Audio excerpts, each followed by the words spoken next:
सो hey guys, स्वागत है आप लोग का फाइबर टू फैब्रिक के अगले पार्ट में, जहाँ हम लोग आज डिस्कस करने जाएंगे वूल और उनके आगे के कुछ बचे हुए कपड़ों के बारे में।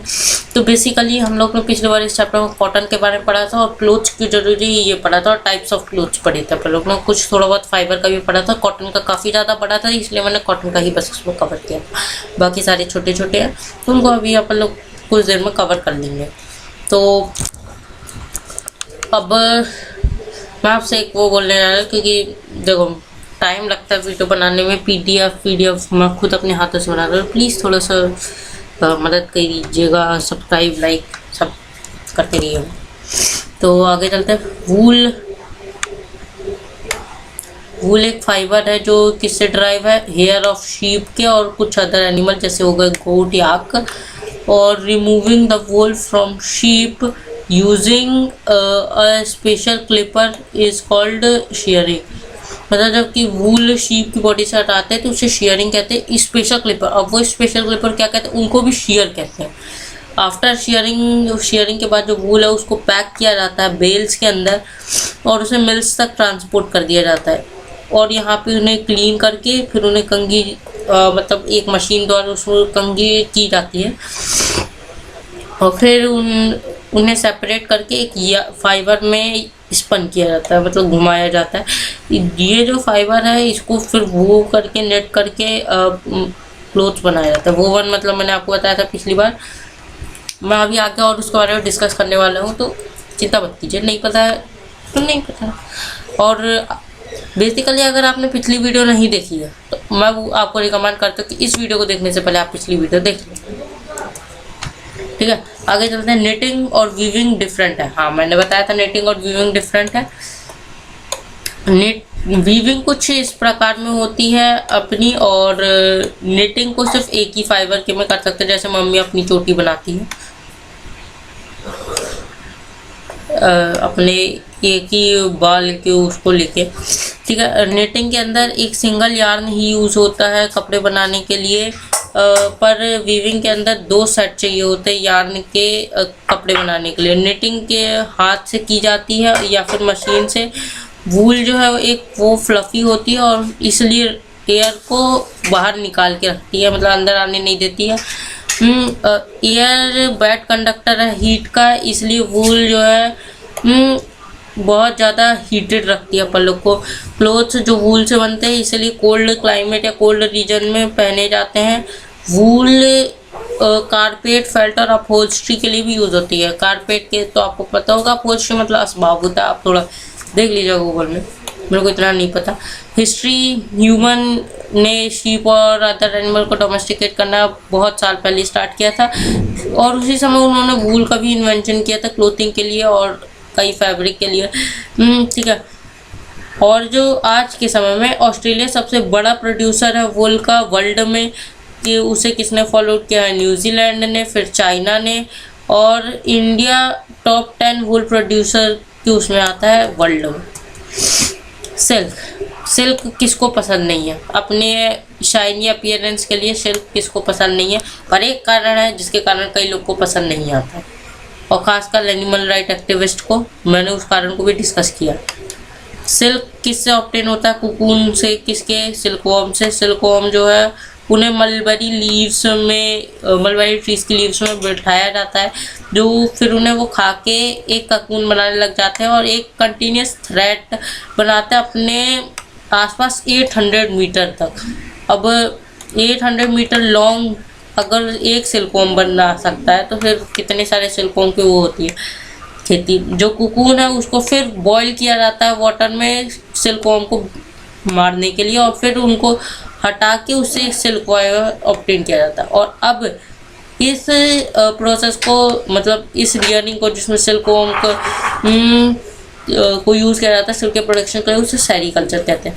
ये जो कारण है द कुकून हुआ इससे लेके ये सिल्क फाइबर था, इसी कारण के कारण काफ़ी लोग बिल्कुल पसंद नहीं करते हैं। और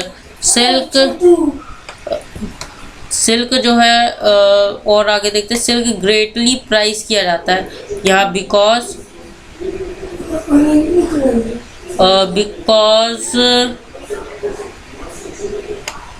of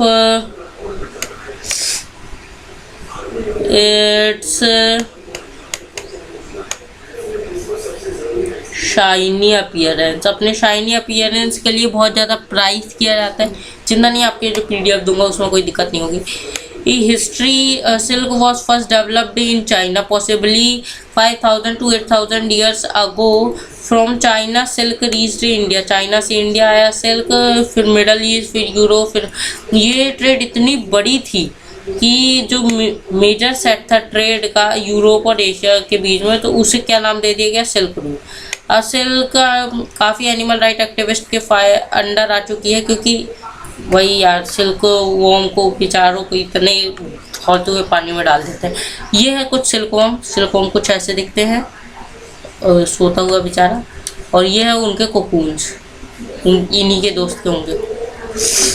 जूट, ये जूट के प्लांट्स हैं जिनकी स्टेम से जूट को गेन किया जाता है, और ये जूट का फाइबर है।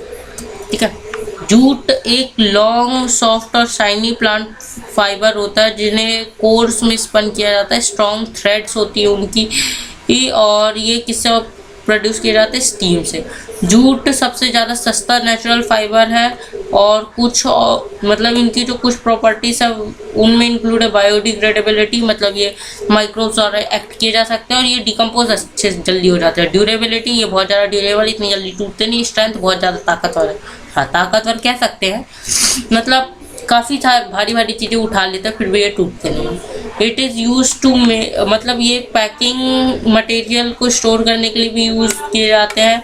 जूट सबसे बेस्ट कहाँ ग्रो करते हैं, वार्म ह्यूमिड क्लाइमेट और कुछ थोड़ी बहुत रेनफॉल के साथ। अब ये सबसे ज़्यादा अच्छे से किस में उगते हैं, एलुवियल सॉइल में, जो इंडिया की सबसे ज़्यादा फर्टाइल सॉइल है, जो सिल्ट किससे रिसीव करती है, अपने एनुअल फ्लड से।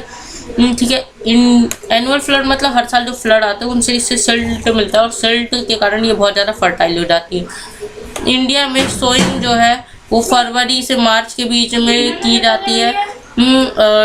किसमें और किसमें डिपेंड होती है, क्रॉप में जो हार्वेस्टिंग के लिए रेडी हो जाती है, मतलब ये जो क्रॉप डिपेंड करती है स्पीशीज़ की, क्रॉप की स्पीशीज़ में, जो 4 से 5 मंथ में हार्वेस्ट करने के लिए स्टार्ट हो जाती है, मतलब हार्वेस्ट करने के लिए तैयार हो जाती है। कम से कम 85% वर्ल्ड जूट कल्टीवेशन कहाँ पे कंसंट्रेटेड है, सुंदरबन डेल्टा में, इंडिया के, बांग्लादेश के, और इंडिया ही जूट का सबसे बड़ा प्रोड्यूसर है पूरे वर्ल्ड में। ये बात बहुत अच्छी है। आफ्टर हार्वेस्टिंग जो स्टॉक्स होते हैं प्लांट के, उन्हें बांध के बंडल्स में धो के, मतलब बंडल्स मान के धोना नहीं, मतलब पानी के अंदर ही दबा के 20 दिन तक रख देते पानी के अंदर, और ये प्रोसेस सॉफ्टन कर देती है और परमिट करती है फाइबर को कि वो सेपरेट हो जाए, और ताकि एक बड़ी सी थ्रेड बन सके जो फाइबर है।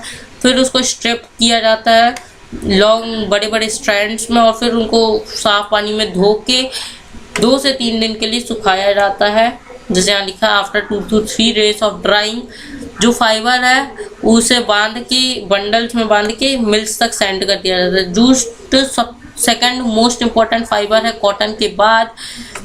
इट मतलब ये किस में यूज़ होता है, क्लोथ्स बनाने के लिए। कौन सा क्लोथ, जो मतलब बांधने आने के काम आते हैं। और क्या, सेक्स मतलब हो गया बोरी, और कोर्स क्लॉथ मतलब जैकेट्स टाइप में, जूट की जैकेट्स भी बनती है, और काफ़ी सारी अलग अलग चीज़ें। कुछ लोग बैग भी, मेरे पास पड़ा है जूट का बैग, काफ़ी ज़्यादा ड्यूरेबल बैग है।